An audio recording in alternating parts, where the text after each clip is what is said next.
Estamos dando início nesse momento a mais um programa Frente a Frente na televisão Rede Vida, o canal da família. Peço a Nossa Senhora que abençoe o povo brasileiro. Nós estamos precisando muitas bênçãos de Deus para o nosso querido Brasil. Hoje eu vou entrevistar o professor José Verdasca. Ele é escritor, pertence à Academia Cristã de Letras, pertence ao Instituto Histórico e Geográfico de São Paulo e outros institutos também que eu não saberia declinar neste momento. Do senhor Verdasca, com muita alegria, eu estou recebendo no programa da nossa televisão. Saúde o povo brasileiro. Boa noite, Dom António.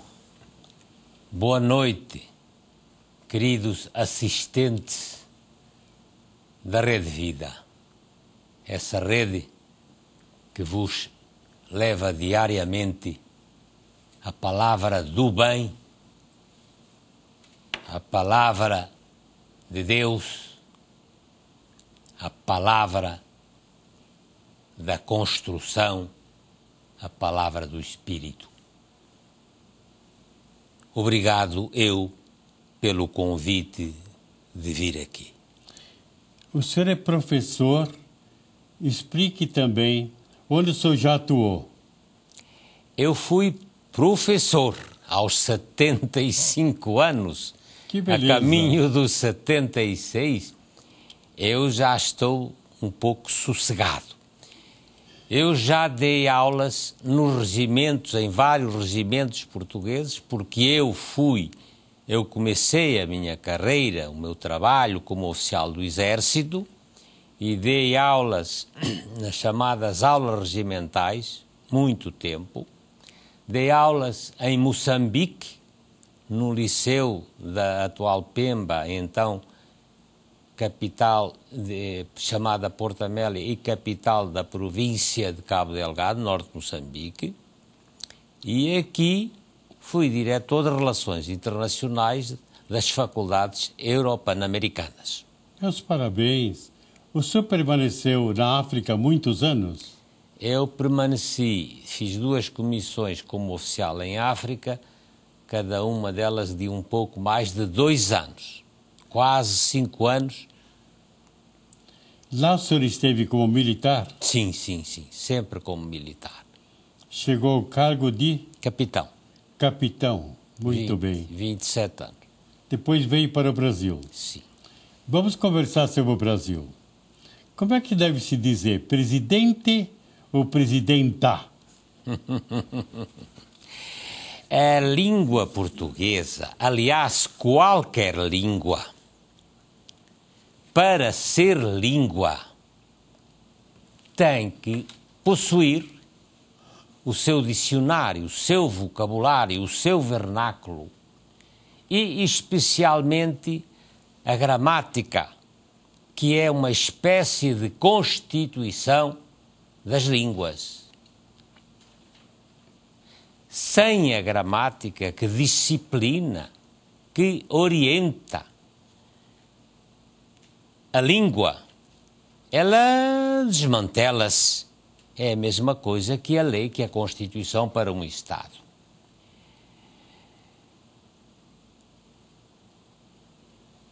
A língua portuguesa tem uns princípios ativos que, no caso do verbo ser, é ente.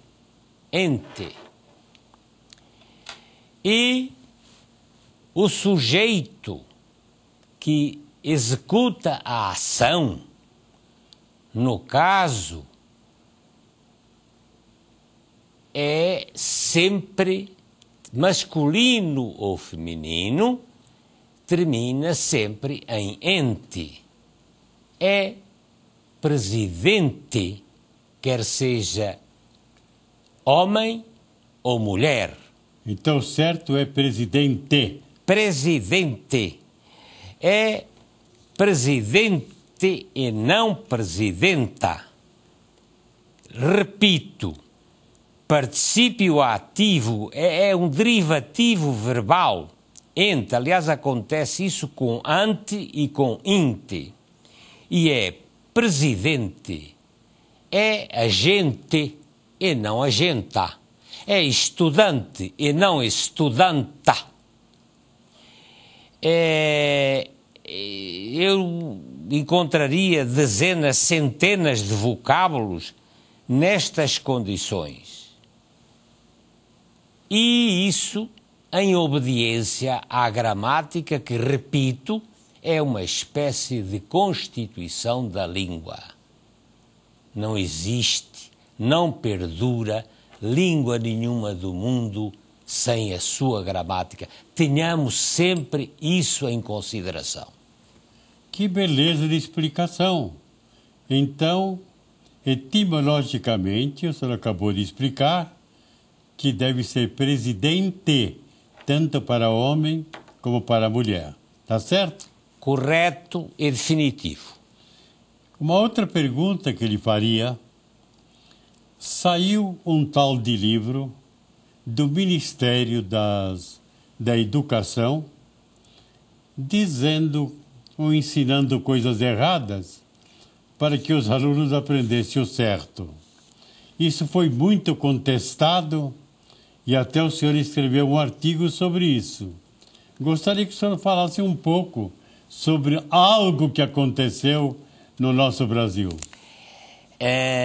Ora bem, até a Comissão do Senado se ocupou, questionou, a Comissão de Educação do Senado questionou a distribuição pelo Ministério da Educação de 500.000 exemplares do livro Por uma Vida Melhor, que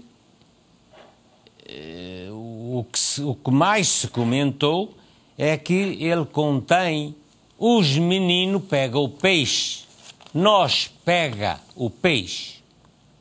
E nesse mesmo livro afirma-se que isso está certo. Esse assunto já foi abordado nos noticiários nacionais, nos jornais, quase até à exaustão. Mas já que Dom António pôs o problema, eu gostaria de fazer algumas observações acerca de declarações da sua autora nessas entrevistas, em várias entrevistas a jornais, a televisões. Numa delas diz a senhora Heloísa Ramos que se declara professora aposentada. Eu assisti aos vídeos de várias entrevistas, li várias entrevistas escritas, achei a senhora muito jovem para ser uma professora aposentada. Procurei na internet o seu currículo, nada encontrei anterior às declarações e à polémica desse livro. E isso, enfim, chamou-me a atenção, porquanto só aparece depois de conseguir patrocínio do Ministério da Educação para 500.000 livros. Ora, isso é um volume que qualquer escritor, qualquer de nós, gostaria de fornecer desde que nós, algum dos meus livros e os escritores, esses escritores interessados, tenham livros adequados à missão de instruir e educar. E nem todos os livros estão nessas condições.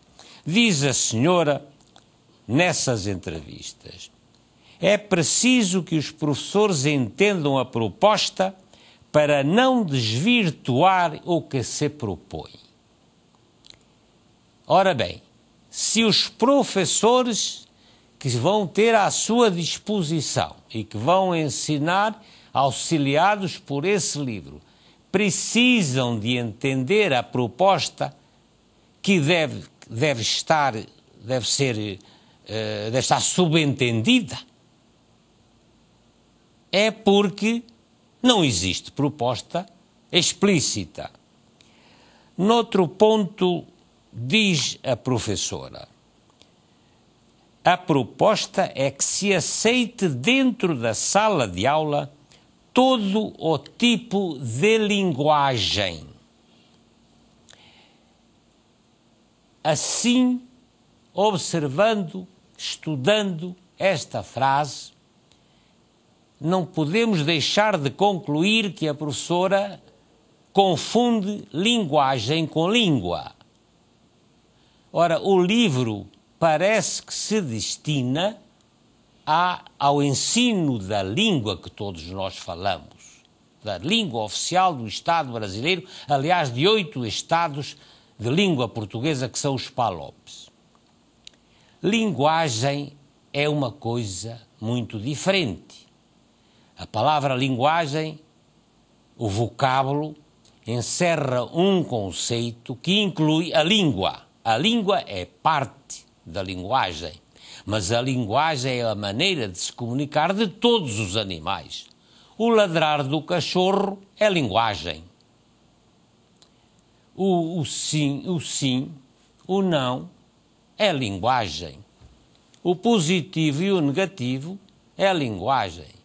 Portanto, a linguagem é gráfica, é gestual, é sonora, o apito do policial. Quando se afirma uma professora que escreve um livro que o Ministério do qual o Ministério adquire 500.000 exemplares, ela não pode de maneira nenhuma confundir linguagem com língua. Diz ela mais abaixo: a proposta é que se aceite dentro da sala de aula todo o tipo de linguagem. Eu perguntaria: todo o mesmo? Ou a senhora queria dizer todo o tipo de linguajar? O que também seria condenável, porque existem várias formas de expressão verbal em grupos que nós condenamos. Os presidiários comunicam-se entre si por palavras que não entendemos. Os traficantes têm um linguajar próprio. Esses grupos rebeldes, que têm violentos até, têm também uma maneira de se comunicar muito própria. Ora, esse linguajar, que eu não posso chamar de linguagem e muito menos de língua, é um linguajar de grupo, seria um começo talvez de dialeto, porque o dialeto é uma forma de expressão verbal que não tem gramática, que não tem forma escrita e que não tem literatura. Mas talvez mesmo aqueles exemplos do menino que diz os meninos pega peixe, isso talvez seja um idioleto. Idioleto é uma forma pessoal de se expressar e que também só vigora em determinada fase da vida do indivíduo. Ora, o Brasil, com esta dimensão continental, caminhando para os 200 milhões de habitantes, não tem linguagem popular. Tem várias formas de determinadas populações, os caboclos, os ribeirinhos, enfim, um mundo de pequenos grupos sociais que se expressa de maneira especial e própria e porque não teve instrução. Vamos levar a escola a essa gente e não esses milhares de linguajar para a escola. A escola não é lugar para isso. A escola serve, sempre serviu e esperamos que sirva de futuro para o ensino correto da língua portuguesa. Que beleza de explicação que nós tivemos agora. Você que está acompanhando esse programa percebeu que eu não quis entrar no meio, intervir, para que não atrapalhasse o seu raciocínio. Meus parabéns, professor José. A belíssima aula que o senhor deu agora, condenando justamente aquilo que o Ministério da Saúde, da Educação havia nos orientado, que graças a Deus todo mundo voltou atrás e a presidente também.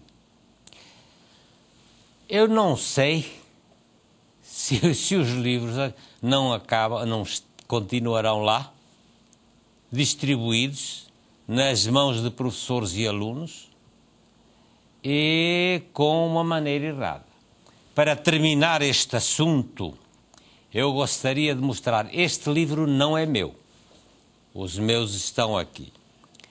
Eu gostaria de mostrar um livro que este sim, este merece ser... Na ponta da língua. Na ponta da língua de Arnaldo Nisquier. Este sim merece ser adotado, não em 4.000 escolas, mas em todas as escolas deste Brasil. Porque este tem as frases, não a linguagem, mas as línguas, o linguajar popular errado das regiões brasileiras e depois explica, aponta o que está errado e segue-se a forma correta de escrever. Portanto, não leva a escrita errada à escola, não levaria se fosse adotado. Ele levaria a forma errada corrigida para a escola. Professor, esse livro diz que é. Mas eu gostaria de ver os seus livros. Quais são eles? Eu só trouxe 2 livros meus. Seja-me permitido, eu sou um modesto escritor. Não vim aqui para dar lições ao mundo. Erro, provavelmente naquilo que falei, haja ou tenha resvalado, por causa do interesse e por causa da paixão que eu ponho no ensino da língua. Nada disso, o senhor foi brilhante. O ensino da língua, neste país, é ponto de honra. Foi a língua que uniu um país-continente. Foi a língua que conseguiu, numa área tão grande, manter uma nação unida. Aliás, a língua forma a nação porque não existe povo, não existe nação se não tiver uma língua comum. Foi a língua de Rui Barbosa. Eu ia chegar lá. Chega agora, fale então. Leiam Rui Barbosa. Professora, a senhora deve ter grandes méritos, mas me parece que não leu, por exemplo, a oração aos moços do Rui Barbosa. O apelo patriótico e o quanto ele dignifica a língua, quando ele se refere à nossa língua e a maneira brilhante, maravilhosa, corretíssima respeitando a gramática, que é a Constituição, repito, é uma espécie de Constituição da língua, respeitando a gramática que a mantém como ela é. Evidentemente, dir-me-á a senhora, mas a língua é dinâmica. Sim, mas não confundamos a língua falada com a língua escrita. A fala, a linguagem glótica, não linguagem genérica que a senhora propõe levar para dentro da escola. A fala é livre. A criança começa a falar e comete todos os erros possíveis. Os meninos pescam o peixe, mas os meninos vão à escola para corrigir essa maneira de falar, para corrigir os erros da língua que começam a falar sem ir à escola. As minhas obras, eu tenho realmente a língua de Camões. A língua de Camões é leitura complementar nas faculdades de letras da Federal de Minas. Não tive patrocínio, esgotou. Que beleza! Não tive patrocínio de ninguém. Trouxe ainda sermões escolhidos do Padre Vieira. Esse cultor, esse grande mestre de todos nós, esse burilador da língua portuguesa, porque nós dizemos que é a língua de Camões. Camões lhe deu a sua forma final e Vieira a lapidou. Vieira a solidificou. Verdasca, me explique um pouquinho. Os sermões de Vieira são longos e repletos de frases latinas. Ele lia o sermão ou ele espontaneamente falava? Vieira, como é óbvio, infelizmente nunca ouvi um sermão dele. Vieira lia. Lia. Vieira lia. Vieira, pelo menos, o sermão escrito o acompanhava. Mas as citações latinas, ele sabia de cor. E o sermão, eu creio que estaria quase decorado. Ele era um perfeccionista. Eram longos. Neste livro que eu organizei, que eu prefaciei, o meu prefácio é quase um sermão, são 20 páginas, foi muito bem aceite.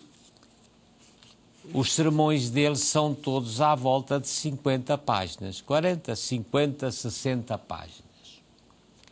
Mas eu fiz questão de incluir neste livro uma pequena obra-prima de Vieira, que não era conhecida. Eu perguntei aos nossos colegas, companheiros, aos confrades da Academia Cristã, da Academia da História, institutos e outras academias a que eu pertenço, outros institutos a que eu pertenço, e ninguém conhecia o pranto e o riso de Vieira. São só 10 ou 11 páginas. Nas obras completas dele, vem sempre em último lugar, é a última página do último livro. As obras completas dele são 16, 18, 20 volumes grandes. Então eu fiz questão de incluir. É uma pequena obra-prima e eu vou-lhe deixar este exemplar para que Dom António tenha a oportunidade de ler O Pranto e o Riso. Muito obrigado. Onde ele diz, a rir com lágrimas, a rir sem lágrimas, Há chorar com lágrimas, há chorar sem lágrimas e há chorar com riso. José Verdasca, o senhor veio aqui num programa brilhante. Eu tenho certeza que o Brasil que presenciou e assistiu essa nossa entrevista vai dizer o seguinte: por que que os professores do Brasil não assistiram à entrevista de Verdasca com D. Antônio? Porque o senhor deu uma verdadeira aula sobre a língua portuguesa. Infelizmente, o nosso tempo é curto. Eu quero, nesse momento, agradecer ao senhor que aceitou o convite de vir aqui à televisão Rede Vida e brilhantemente dar esse programa sobre nossa língua a todo o Brasil. Obrigado.